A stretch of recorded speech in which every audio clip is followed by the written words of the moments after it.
Hello and welcome back to the fifth episode of Reassembly. So, as always, I'm Spirit Bouncer. I'll be your host for this episode, and I've made the next ship. Now, I've applicably called it the Trident because of its three big cannons on the front, and believe me, these do kick ass. So, what to tell you about the ship? Well, it's basically the commander, the one we used last time, but it has some significant upgrades. It has more power supply, it has more generators, it has more thrusters on the back, because we also need that to support the knockback from the kickback from all the guns.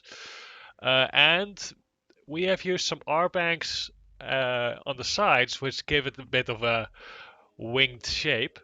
But more importantly, because we use those this way, we now actually have the ability to place thrusters on these tips. Now, what will that do? That will allow us to rotate so very, very much more quickly because of it being out on the outer edge. If you know physics, you know how this works, and the arm to the center of mass is simply so great that you will rotate very quickly with four of these thrusters. As well as that, these simply help with the thrusters from the back, so we'll also be able to travel forward a bit faster. Um, we have used the big solar arrays this time around. Basically, we used 8 smaller ones last time, I believe. And these equate to over 9, about 10 smaller solar arrays. So we actually produce a little bit more R, although that will start becoming less relevant. A feature that I forgot to mention is that the small ships from your fleet will actually give you their R the same way you would drop your R off at a station when you're low levels. Um, as you have seen, I've also unlocked the drone launcher, but those weren't applied for this ship because I think that if you run around yourself, you know how, where, and when to aim, and with the defense lasers especially, you don't really need to worry too much about getting overwhelmed by yourself in a ship like this. But for the fleet, I figured we can make it more laggy. No, it will equate to that, but I made the Swarm Spawner. And the Swarm Spawner is a really simple little neat ship that has defense lasers quite intensely considering its size. Which means that if you get close to this thingy, it will start burning a hole through your hull. But more importantly are the drone launchers themselves, because these little buggers, they if we weren't causing enough havoc with the normal ships we have, we now also have the smaller drones.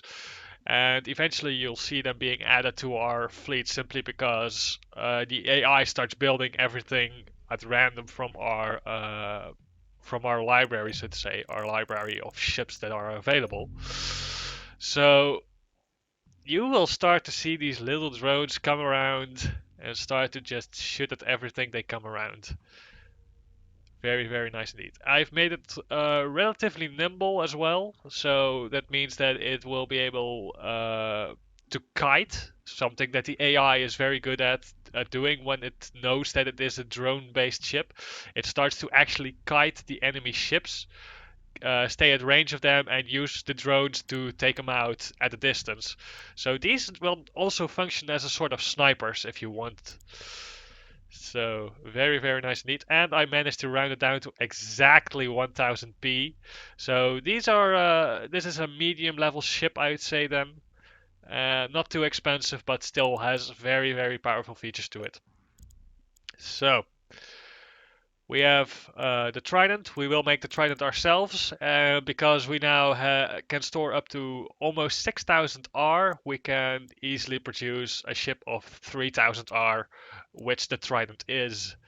It's always nice to have more R storage capacity than your ship has P, because it simply means you can recreate yourself, and it means that you will always be able to make more of the strongest ship in your fleet, even if, like mentioned before, it will take a while. This is our cannon. Haha! Oh yes, these 3 cannons are more powerful.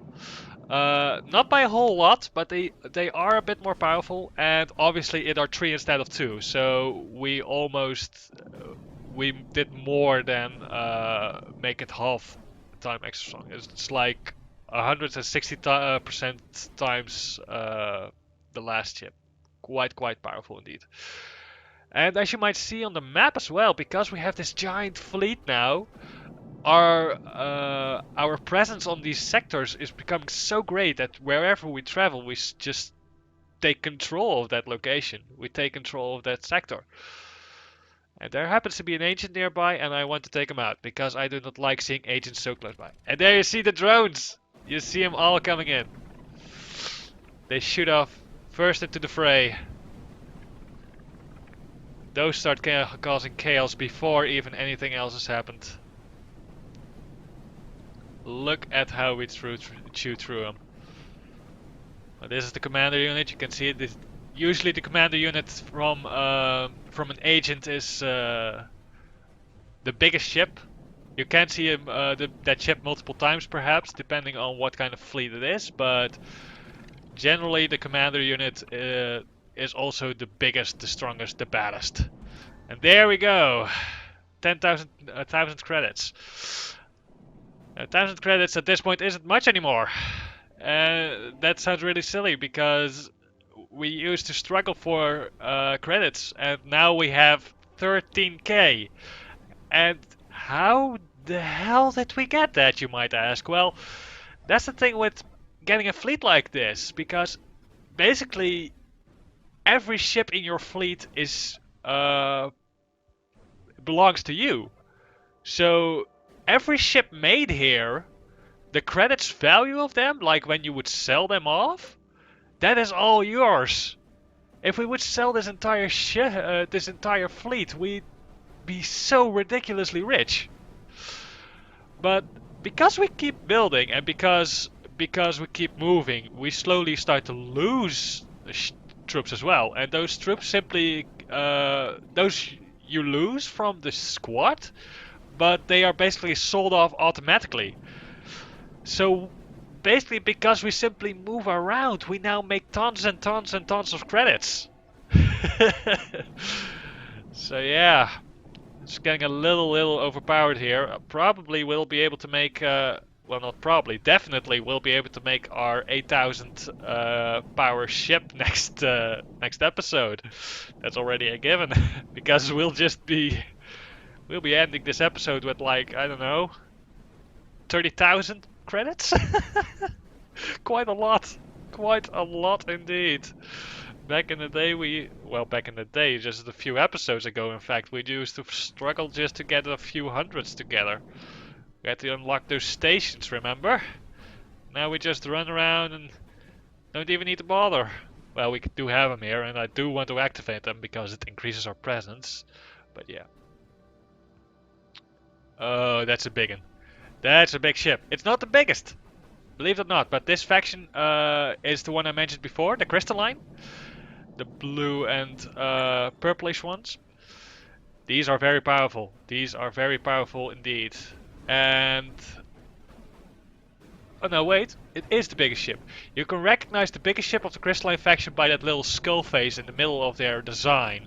Very nice design choice, but it's the biggest ship and we chew it apart. We destroyed it. There you go.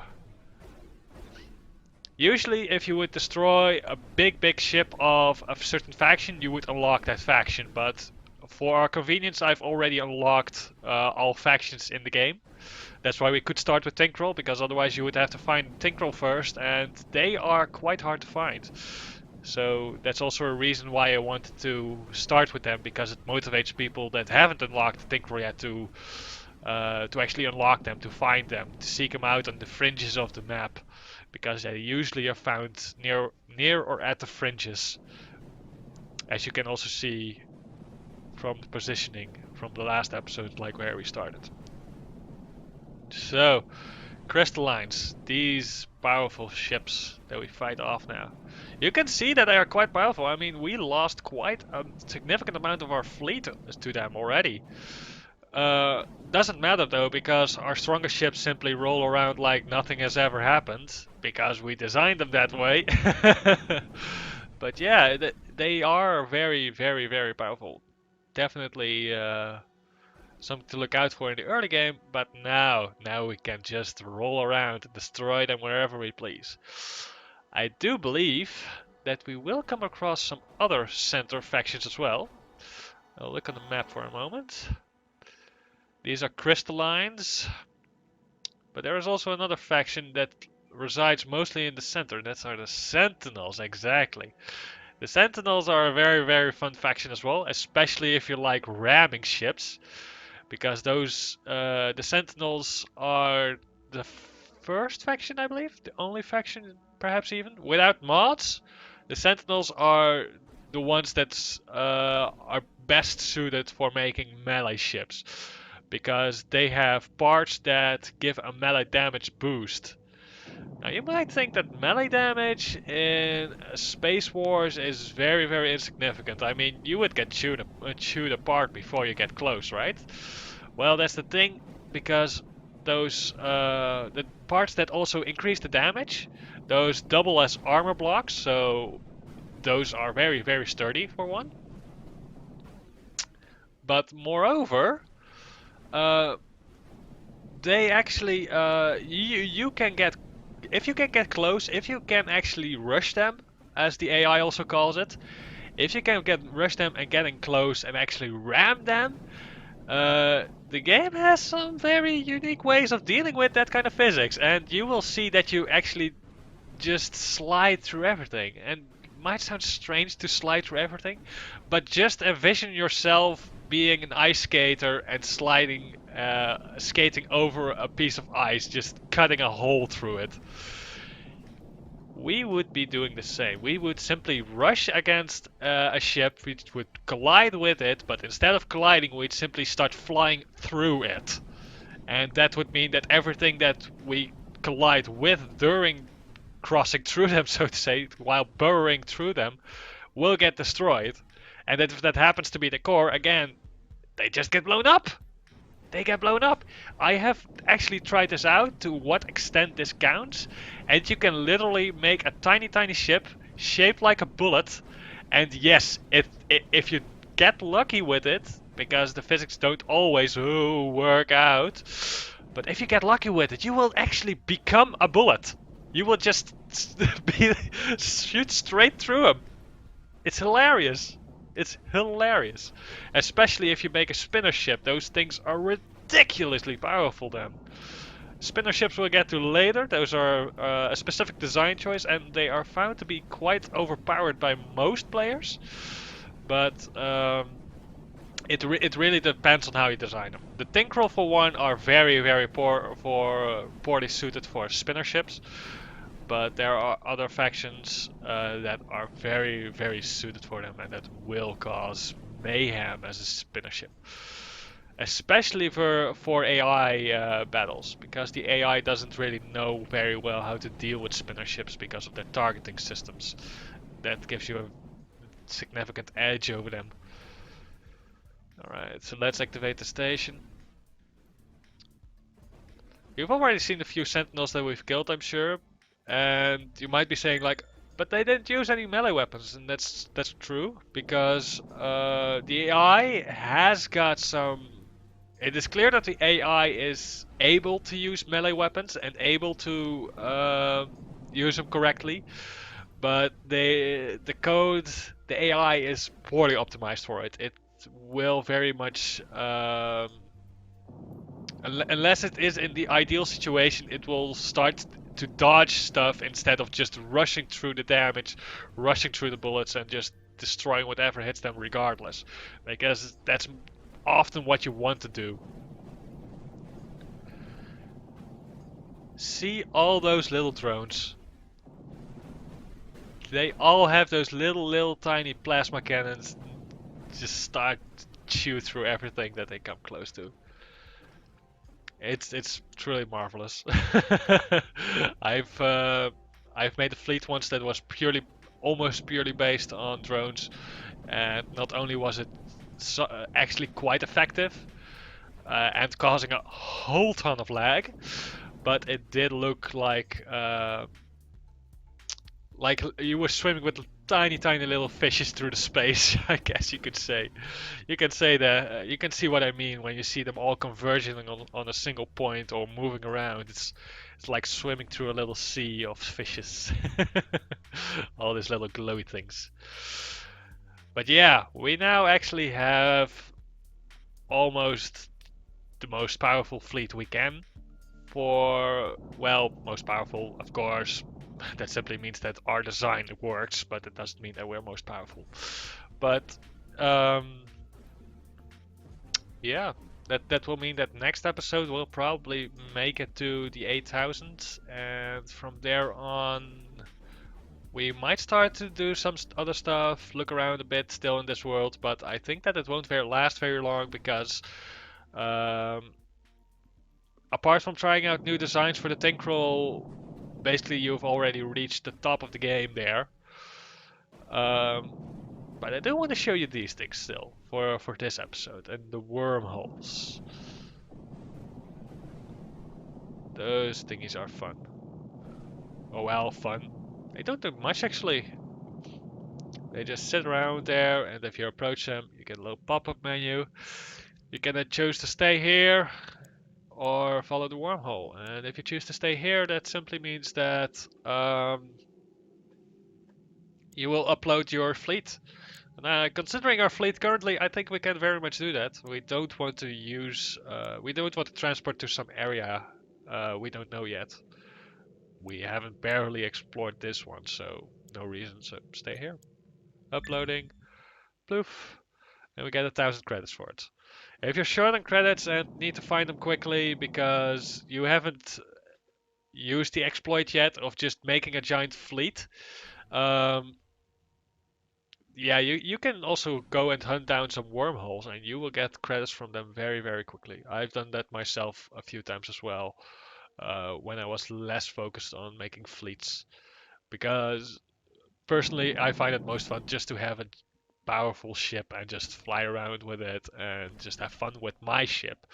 And all the people that follow me, so to say, those are just along for the ride.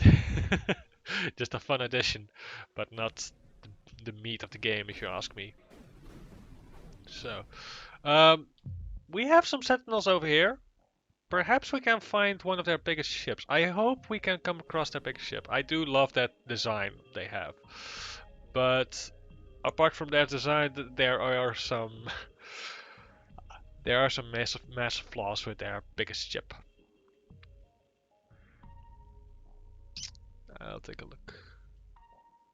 Hopefully we'll come across it because it looks very, very neat, even if I personally find it's designed to be lacking. Oh dear, oh dear, oh dear, oh dear. This is a bugger. Oh dear, that's what I mean. The Sentinels have nuke launchers, and this happens to be a ship that has got a nuke launcher.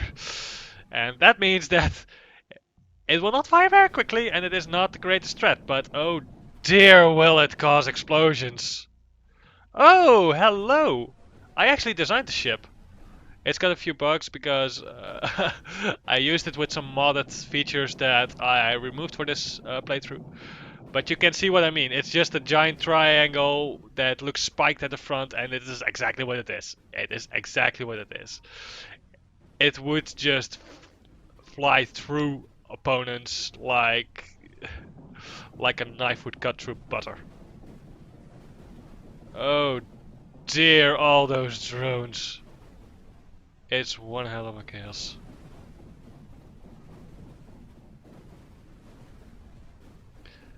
Slow down. Ah! There we go!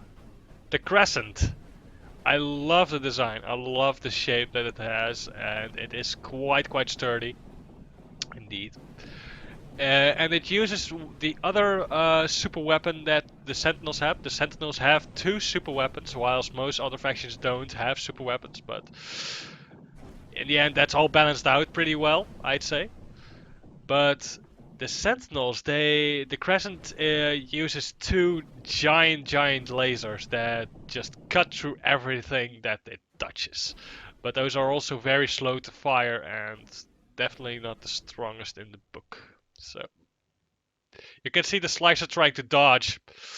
And that's what I mean by the AI not being optimized. Because all of those drones are there, the AI thinks like, oh, I need to start dodging stuff.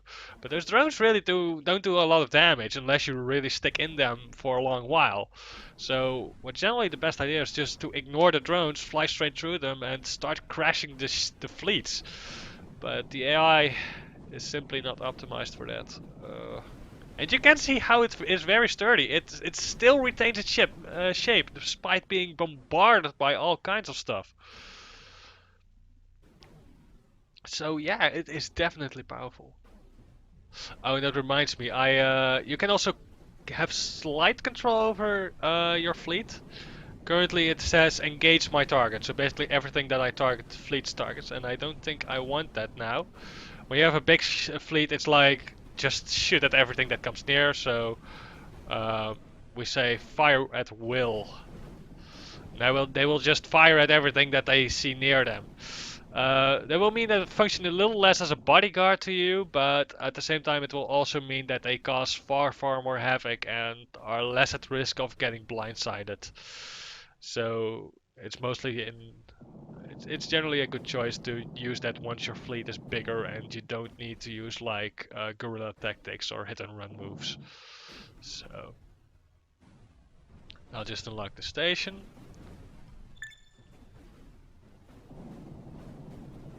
Destroy these guys because they need to get out of the way here. I want to end this episode, but not in a messy fashion. Oh no. We're going to end the episode, we're going to do it in a cleanly manner. So get out of here. Get out of here or get destroyed. Either way, I'm fine with it. Just don't stick around. Now you can also see, like, we have designed these ships of ours to be very powerful. You've seen what they can do. And the Sentinels and the Crystallites are, for one, a lot stronger, a lot sturdier. But when we attack them, you can see that we still chew them pretty alright. But you can see that when they get really in the clutches of our fleet, they actually survive for a lot longer than you would expect. And that is simply because, again, the AI is not optimized for front-mounted cannons. And it's not a big deal, it's not an issue or something, but it's just a little bit disappointing. In the end, you will want to make your ship as strong as possible with the Tinkrell and use mostly your fleet as a distraction, or to take care of the smaller ships that you come across. Either way is fine, but do keep it in mind. It would be a shame to start relying too much on your fleet on designs that the AI is simply not optimized for. And you're like, oh, this fleet is super strong, and just turns out that the AI uses it so poorly. And you get destroyed regardless. It's so shameful. But I think there will be mods in the future that will upgrade it, especially if Reassembly gets more popular, which I think it should. Because the principles upon which it's founded are very nice. Making your own ships and all. It's very elegant in design, even if perhaps not perfectly balanced. Anyway, that's it for this episode. I'll be making the next ship. Probably. Let's find out actually. Will I be making the 8,000 power ship next episode? Will I? No! No, we'll be making a 7,000 ship. Or rounded down 7,000. That's a little bit disappointing. I was really expecting to make an 8,000 ship. Just means more content. Just means that we'll have another episode. And we could do this defense laser. I don't know if we should. I don't know. I personally don't think it's as good as the smaller defense laser, because the turret speed of this smaller defense laser is very quick, very suited for taking out rockets and drones.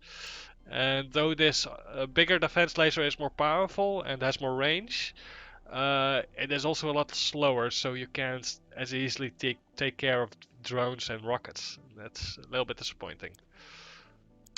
But anyway, that has been it for this episode. I hope you enjoyed, and I've been Spirit Bouncel, and have a great day.